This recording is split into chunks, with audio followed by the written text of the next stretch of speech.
Okay, guys, I'm here with Sarah and Zach, and we're going to try and work on some algebraic transformations. So the first thing we want to do here is to translate what's going on with this function. So, Zach, can you tell me, does this function reflect or not reflect?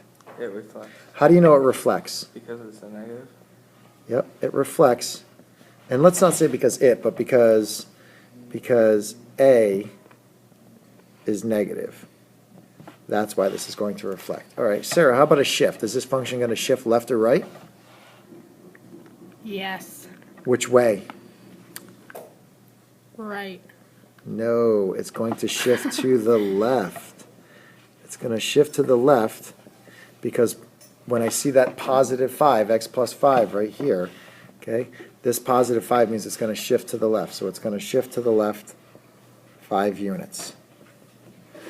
Zach, how about shifting up or down? Is it going to shift up or down? It's going to shift down 4 units. It's going to shift down 4 units. And you know that's going to shift down because it's got the minus 4, right? And then how about stretching or compressing? Is it going to stretch or is it going to compress? Is it going to get thinner or is it going to get wider? What do you guys think? Thinner. It's going to get thinner. Sounds like a question. We're going to say that, yes, it's going to stretch. What's the value that I'm looking at to tell me that it's stretched? The A. The A value, and that value is 8, which is bigger than 1. So I'm going to stretch because 8 is greater than 1. Okay? That's the word part, so we're going to move on. So now what we're going to do is we're going to map this transformation, and we need to start with our absolute value parent function points that we like to use. Okay, so let's put those in. So the way we want to talk about this, we want to talk about this in terms of horizontal shift, then vertical compression or stretch, then whether or not it reflects, and then our vertical shift. So first off, we said that it had a horizontal shift, and we said that it was going to go to the left, right? When you go to the left, what happens to your x values? Are we subtracting or adding? Adding. To the left, Subtracting. we're subtracting. So we're going to subtract 5 from x. Okay, next we have our vertical stretch, and so what are we going to multiply y by? 8. Okay, and then the 8 is negative, so what do we do because of that? We reflect it. We reflect. Okay, and now I just need to adjust this. Okay, so sorry about the bad spelling on reflect. It looks like refled. And the last thing we're going to do is we're going to shift down. So what are we going to do to our y values? We're going to add or subtract. Subtract. Yep, we're going to subtract how many from y? Subtract 4. from y. Now comes the hard part. So now we actually have to do the, well, I'd say maybe the hard part was getting all that wording down. What do you think, Zach? That was kind of tough, right? So now let's start doing the algebra. All right, you ready, Zach? Subtract 5 from x. So negative 4 minus 5 is going to leave us with? Negative 9.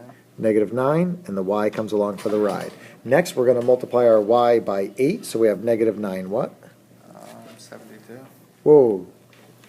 8 times 4? 36. Oh, 36. Right, 32. Okay. And then we're going... 36.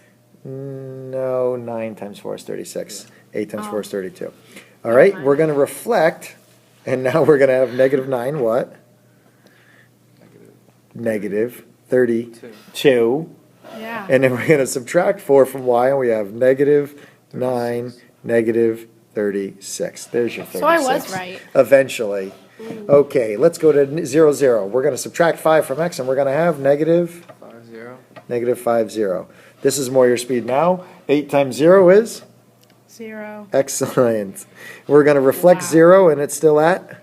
0. And then we're going to subtract 4 from y, and we're going to get negative 5. Negative 4. Good job. All right. 4, 4, subtract 5 from x, we're going to get? Negative 1. Negative 1, 4. Multiply by 8, we're going to get negative 1. 32.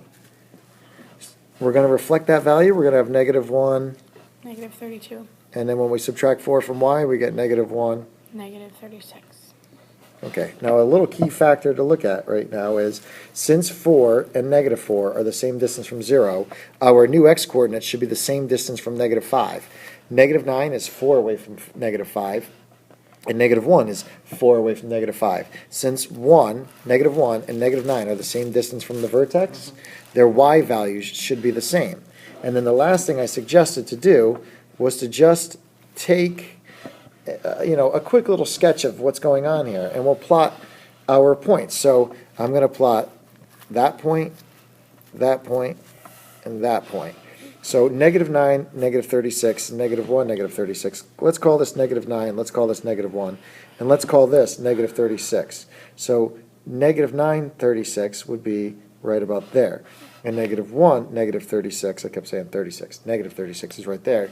And then negative 5 has got to be somewhere around there. And negative 4 then should be way up there. So that's that. And what do we got? Oh, I missed the dot. Okay? And we got a little drawing that looks like this. And so when I look at my original versus f of x equals the absolute value of x, we want to ask ourselves, what was this supposed to do? We said that it was supposed to shift to the left, right? Our original parent function was something like this. And what did the function do? It did. It shifted to the left. It shifted down. Right? It went left. It went down. It's opening down. And this should be a little bit narrower than our parent function. And because my scale is a little off, it doesn't look as narrow as it really should. But we're all set. I feel pretty confident about what we did here. So we'll sign off. Say, see you later. See you later.